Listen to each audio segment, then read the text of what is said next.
Hi, everyone. This is an overview of Chapter 17, and there are 4 topics in this chapter. So it is a somewhat lengthy chapter, but it's an important chapter. The 4 topics are rape, child abuse, domestic violence, and sexual harassment. And I'll try to give each of the topics fairly equal coverage, but of course, always read the text just for additional details. So we're going to start here with a definition of sexual assault. Um, Sexual assault in many jurisdictions is the idea of completed or attempted unwanted vaginal, oral, or anal penetration through the use of physical force, threats of violence, or when the victim is under the influence of drugs or alcohol. Essentially, sexual assault is when um, some sort of vaginal, oral, or anal penetration is made without the victim's consent. And I'll try to most of the time use the term survivor rather than victim because survivor is more empowering than victim. Um, I do want to note though, while that definition here of sexual assault is acceptable, that given different jurisdictions in different states, even different counties in different states can have different. Well, no, in California, the penal code says this is sexual assault, this is rape, and this is sexual battery. So, but for our purposes, since we're not in law school, this is good enough. But just to know that there are some legal definitions that are different from this. But the key is that it's some sort of sexual behavior that is perpetrated on another person without that person's consent. Just quickly to think about how much this um, crime affects people in the United States. It is estimated that 1 in 3 women and 1 in 6 men in the U.S. have experienced some form of sexual violence in their lives. Now, um, that is based on the numbers of reported rapes, reported sexual assaults, reported sexual batteries. However, that number is probably higher simply because there are many people who do not report a sexual assault or a sexual battery or a rape to police. And we'll talk in a bit about why that might be. But many people don't report. One of the, for lack of a better word, scary facts about rape is that in many instances, victims know their assailants, meaning that victims know the perpetrators. It could be a friend, a next door neighbor, a friendly barista at Starbucks, a coworker, etc. So it's unfortunate that the people that we know are the ones that are most likely to engage in some sort of sexual violence against us. Um, of course, rape and sexual assault are among the most underreported crimes in the United States. It's estimated about half of all incidents are reported. So clearly, there are many, many instances when people don't report. Um, let's think about some of the myths of rape, because there are many myths of rape, and some of them are old, and you might roll your eyes or shake your head at some of these, but there are, in fact, a lot of people who still believe some of these myths. Um, it, it's often said that only, bad women or loose women or women who are promiscuous get raped. But if you study this topic enough, as I have over 20 plus years, you will find that women of all ages get raped, girls of all ages get raped, and even babies have been raped. So it's not about bad women or bad girls or even bad children. It's about bad people or people doing bad things. It's not about the survivor. Also, a common belief is that women make false reports of rape, that women lie about rape, essentially, is the thinking here. There's another popular myth that says that women fantasize about rape, that, if you think about 50 Shades of Grey, that kind of supposed playful sexual violence is popularized in the media, in movies. And so people sometimes get the idea that women fantasize about rape, that, secretly we want to be raped. Another strange idea is that men can't be raped. Some people believe, well, if a man it gets raped, that's not possible because he wouldn't have a heart on if he was going to be raped or an erection, and he wouldn't be able to have an erection if he didn't want the sex. But that's not true either. Um, or that you can tell a rapist by how he looks, how he dresses, how he talks. None of that is true. Rapists come in all shapes and sizes and colors and socioeconomic backgrounds and educational levels, etc. Or that no man or woman can be raped against his or her will. The thinking here being that if somebody really didn't want to be raped, if they didn't want someone to perpetrate a sexually violent act against them, that they would simply fight back and they'd be able to get away, or that they'd scream or they'd run or in some way they'd fight back and they'd be able to get away. And another is that a man can't rape his wife because by definition, a man is married to the woman and so therefore he should be able to have sex whenever he wants. Also untrue, but it used to be true under the kinds of laws we used to have. Other rapes are that rape only happens to young, attractive women, and as I've said, rape happens to all kinds of women, girls, and children.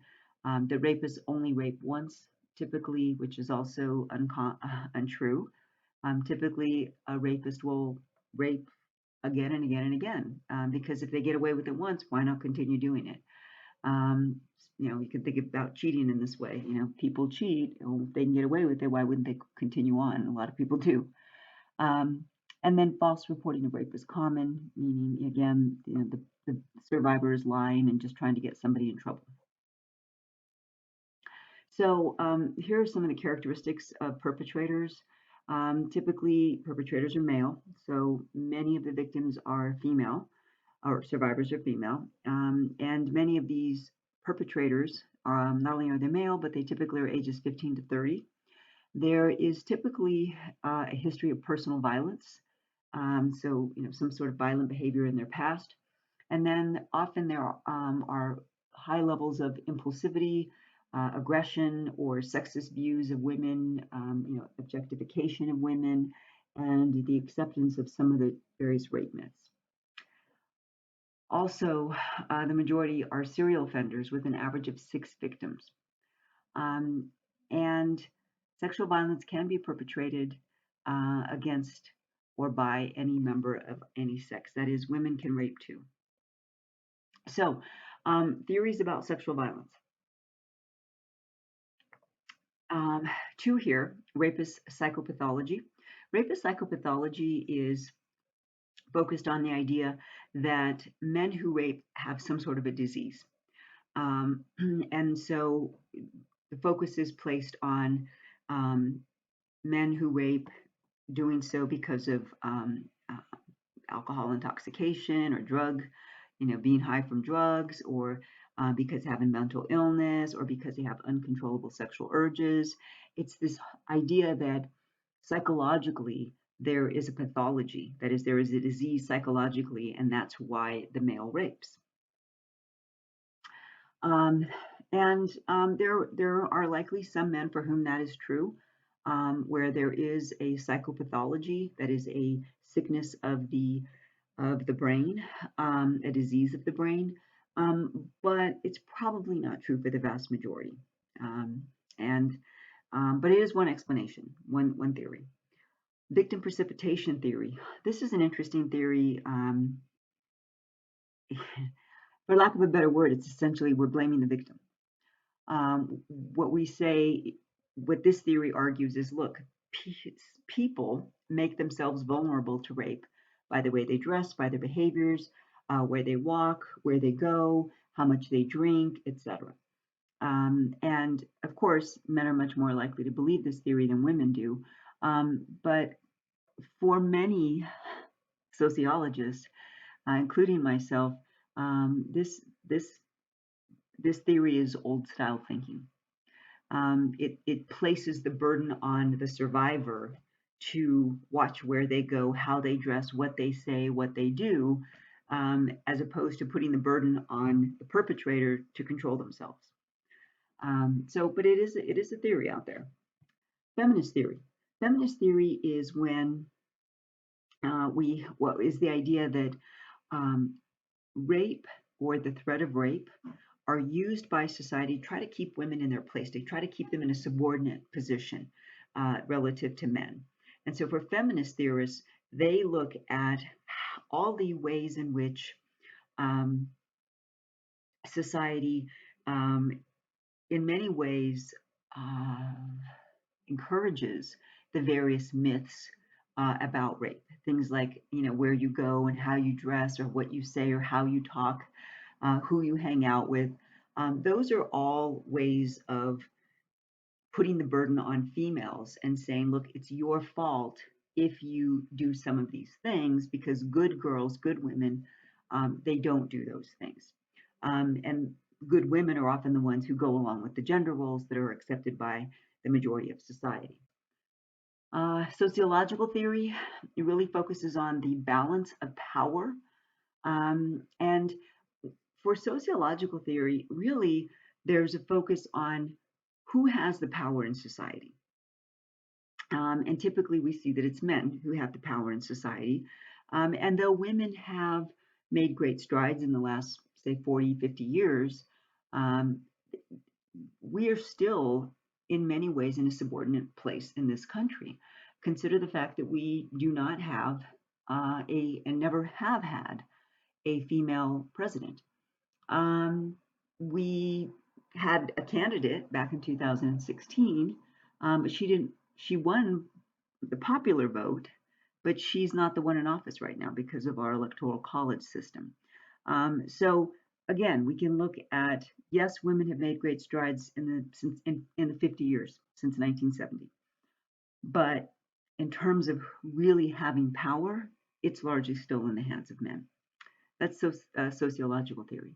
Evolutionary theory, remember we've talked about this one before, this idea that who we are and what we do today, we can trace back to evolution and the roots of who we are and what we do today as being products of evolution.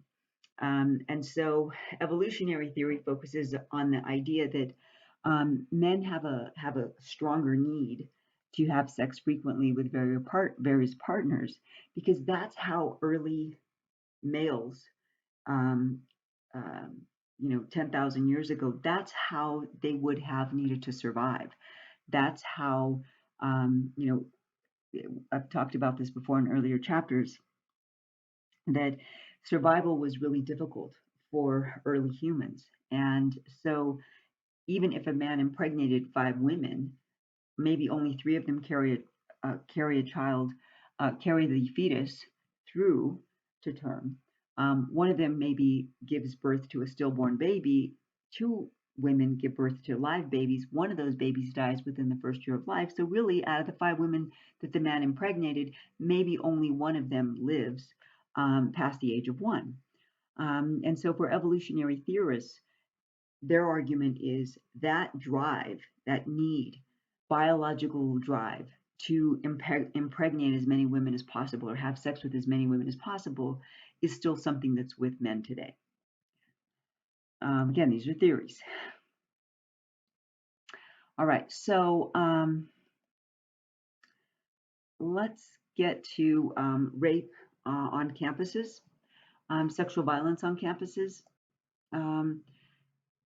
During the Obama administration, there were a couple campaigns targeted at college campuses.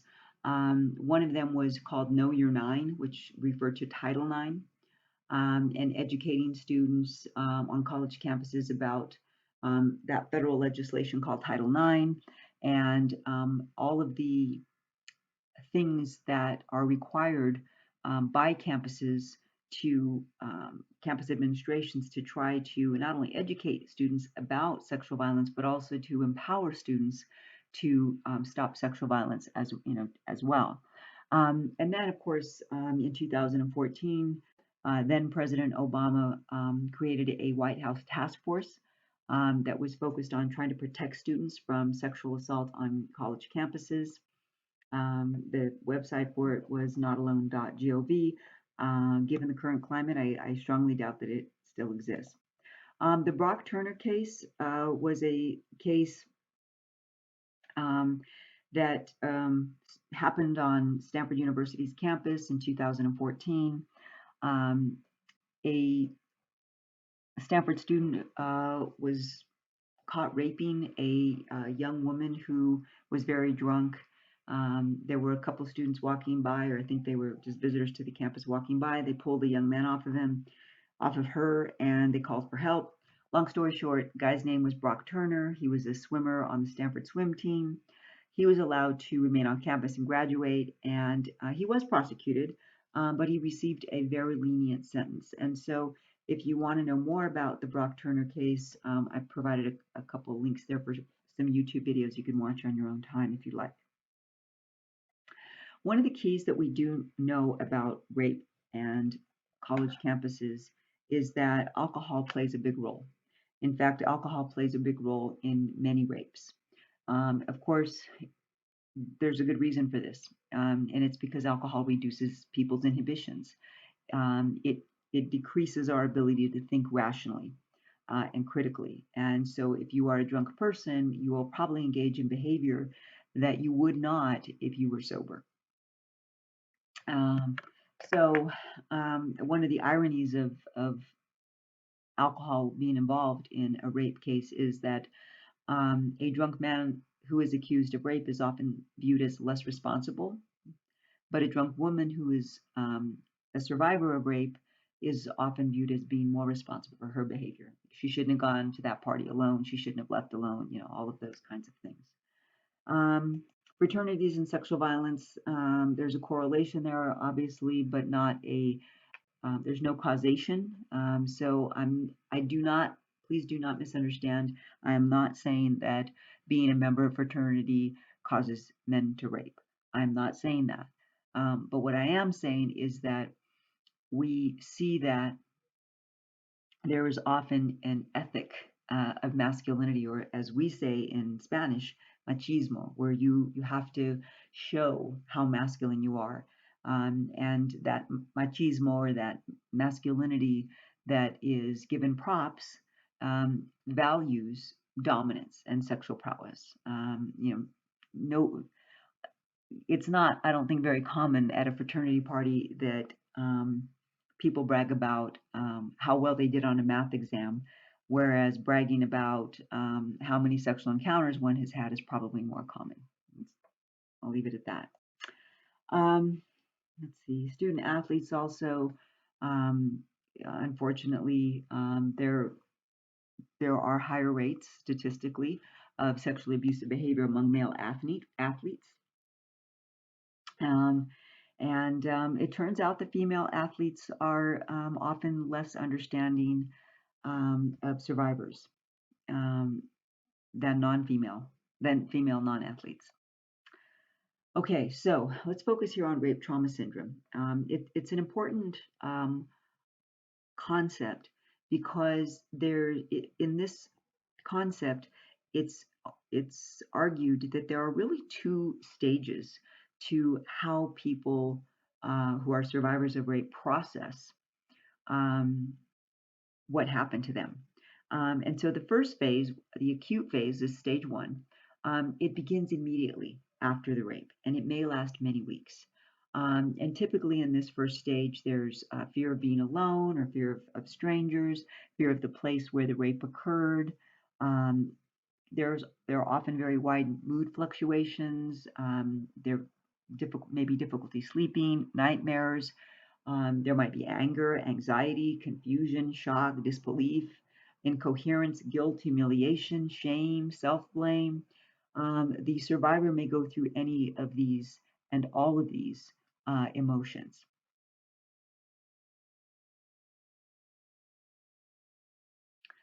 The second stage, the long-term reorganization, as it's called, can last for several years. This is the time during which the survivor begins to understand how to put back together his or her life and how to regain control over his or her life. Um, Sexual difficulties can persist for years, and counseling can often help. Um, Here's what doesn't help. That's keeping everything bottled up inside and pretending that it didn't happen. That will never help. Um, so if you ever know someone who is a survivor of rape, then you should know that um, they need the support to talk to someone, not you necessarily, because none of us, I'm guessing, are trained for um, helping somebody work through the trauma of surviving a rape. But definitely a professional who is trained in this can really be helpful in and being supportive and encouraging of someone who says, hey, I think I need to talk to someone can be really helpful. Just that validation can be really helpful. All right. And then, of course, the silent rape reaction. This is what I was talking about in terms of what doesn't help.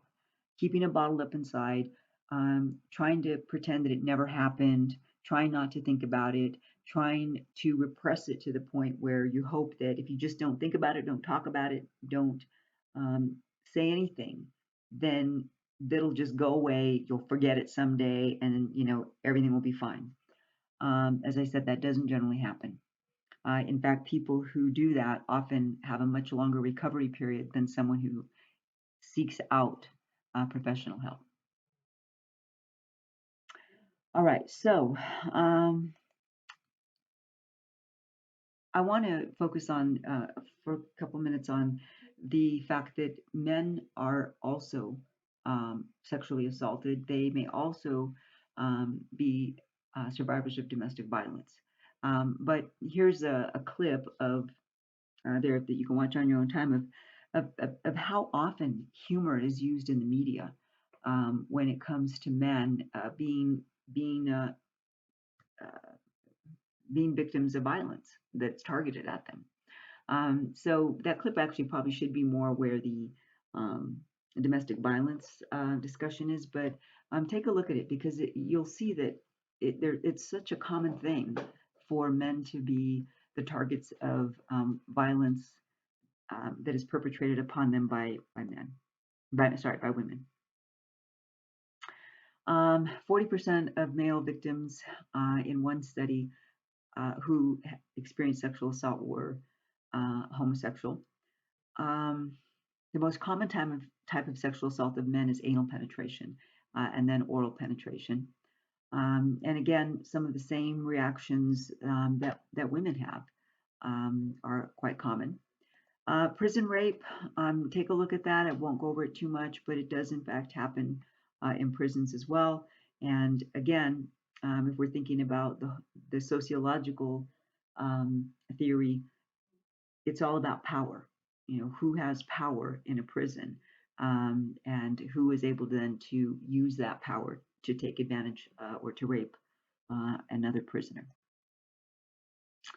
All right, I want you to also consider this, that sexual assault, rape, any kind of sexual violence, it's the only crime in which we expect that the victim, the survivor, fight back.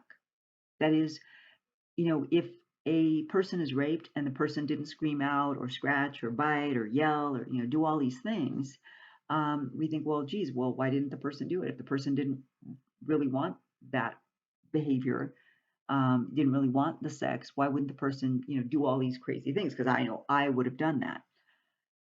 What we have to remember is this: not everyone is the same. Some people do fight back, but some people are paralyzed by fear, by disbelief.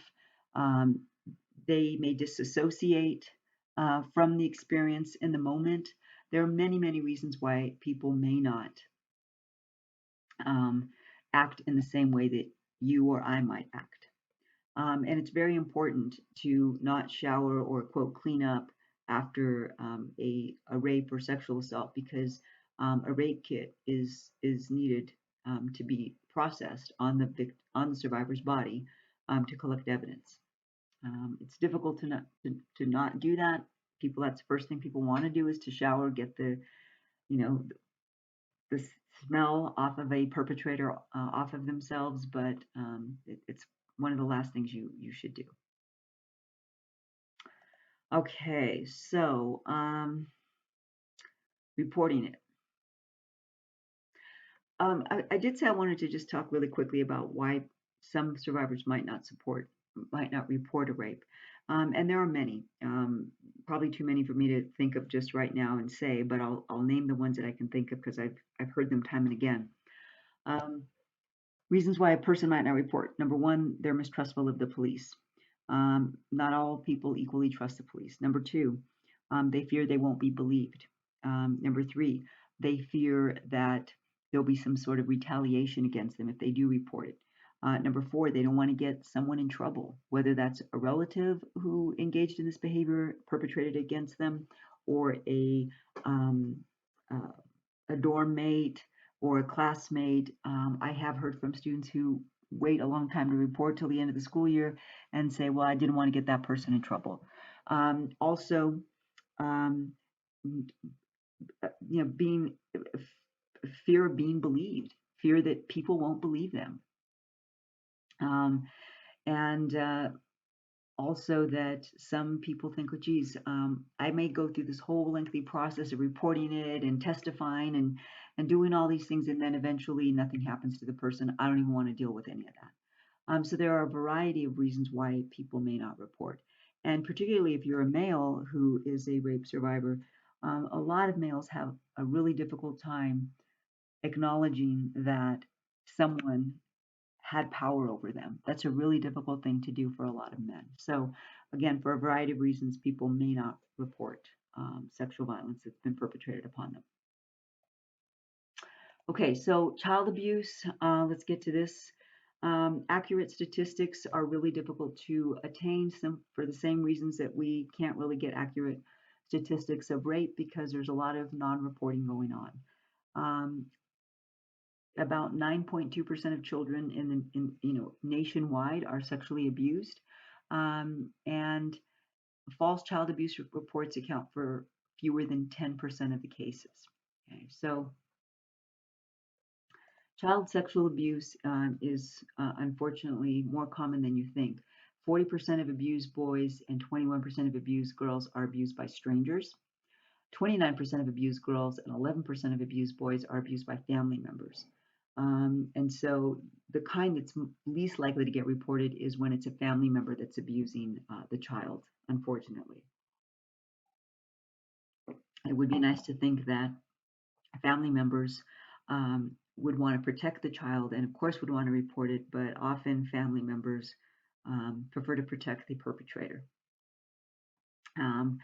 So again, various reactions to the abuse: fear, shame, self-blame, maybe even self-harm, cutting or bulimia, anorexia. There are a number of psychological traumas, behaviors that result from the psychological trauma of being the survivor of child abuse, sexual child abuse, child sex abuse. Let's see. So, three prominent theories here with child sexual abusers in terms of who does the abusing. Learning theory argues that people who are sexually abused as a child will perpetrate that same behavior on children when they're adults. The last statistic I saw was about 30% of known cases fall into that category. Gender theory. It focuses on how males are taught not are not taught how to express affection without sexuality, and they may be socialized to be attracted to smaller mates. And certainly, if you see movies, again, it's usually the male's taller, more masculine, larger, muscular than the female. There aren't a whole lot of movies that you see where the woman is taller and more muscular than the male. And then biological theory is focused on elevated levels of hormones in some people, not testosterone necessarily, it could be androgen, but elevated levels of hormones. and that there might be neurological differences in some offenders. Okay, so now we get to intimate partner violence. And intimate partner violence is also known as domestic violence. Intimate partner violence is a new, cooler, and groovier term, so I'm going to try to use that. Here we're talking about physical, sexual violence and/or sexual violence, stalking, psychological aggression, and other types of control of reproductive or sexual health. About one in three in the United States report experiencing 1 in 3 people in the United States report experiencing intimate partner violence at some point in their lives. The risk factors are stress, early parenthood, drinking. It says drinking and abuser, but I'm supposed to say abusive drinking or drinking to the extreme, severe poverty, unemployment, and intimate partners homicide. 70% of victims are women. So 76% of women who are killed who were in a relationship where they were experiencing intimate partner violence. I didn't say that correctly. When someone is in a relationship where there's intimate partner violence and that person is killed, 76% of the time, that person is the female, not the male. Although, again, men can be and are survivors of intimate partner violence. We know that intimate partner violence also happens in some same-sex relationships, both gay and lesbian relationships. In short, intimate partner violence can happen in any relationship. There isn't any sexual orientation preference or socioeconomic status or educational level. Yes, even highly educated people do experience intimate partner violence. Again, many of the same psychological symptoms that survivors of rape and child sexual abuse experience, depression, anxiety, low self-esteem, antisocial behavior, fear of intimacy. It can even be manifested physically, so headaches, back pain, broken bones, stomach problems, gynecological disorders, etc. One thing I want to point out here is that while there are shelters for women who are survivors of intimate partner violence, we don't have nearly enough services for the LGBTQ community, for the elderly, because yes, elderly people also experience intimate partner violence, and for disabled persons. And finally, sexual harassment. Sexual harassment, when we initially began talking about sexual harassment in the 1980s, and the first cases that the U.S. Supreme Court was deciding in the 1980s, there was a focus on quid pro quo harassment, this for that. That once we started focusing on that kind of harassment, which was very, very common, if you've ever seen that TV show that isn't on anymore, but it was popular, it was on for a long while. It was called Mad Men. It was about the 50s and advertising executives. There was a lot of sexual innuendo and just direct comments about female bodies and female sexuality, etc. Well, of course, once the U.S. Supreme Court started deciding these cases and finding employers liable for the harm and the damage, psychological and physical, done to employees, people wisened up. I hate to say it that way, but it seems like that's what they did. They realized, okay, well, we can't be that overt anymore. We're going to have to be more covert. And so typically, sexual harassment now happens without any witnesses, which makes it more difficult to prove. And of course, the US Supreme Court carved out this concept of hostile work environment, meaning that the harassment is so bad that the person finds it difficult to do work. when actually at the workplace finds it difficult to do work, finds it difficult to concentrate, and is often sick, physically sick to the point because of the harassment where they can't actually come into work. Um, Now, there's been a lot of case law on this, so all major employers now, including educational institutions, require anyone who works there to go through sexual harassment training. It used to be workshops, now it's done all online. Um, I am a member of the State Bar of California, so I've, every so often have to do the training as well. So there's a lot of focus on this, but here's the odd thing. Though there's so much more focus on sexual harassment today, it's still happening more frequently than you know. And in 2016, um, the movement, hashtag Me Too, really took off. It had actually started before the fall of 2016. A young African American woman by the name of Tarana Burke had started had started that movement, Me Too, and this was before Twitter was so groovy. But by the fall of 2016, when that whole Hollywood Access tape was released, whereby now President Trump, then he was candidate, but candidate Trump at the time, talked with Billy Bush. He was caught on tape talking about how he just grabs women by and these are his words. I grab women by the pussy, and I just kiss them when I want to because you can do it. You can do anything when you're a celebrity. Those are his words. If you don't believe me, you can check out the YouTube video. Just do a search for Trump Hollywood Access tape with Billy Bush, and you will find it quite easily. And so, yes, it's still happening a lot. Yeah, we have a lot of laws. Yes, we have a lot of training that goes on college campuses and workplaces. And yet, for all of this, it still happens a lot. So that's the end of this lecture for chapter 17. And we just got one more chapter left next week.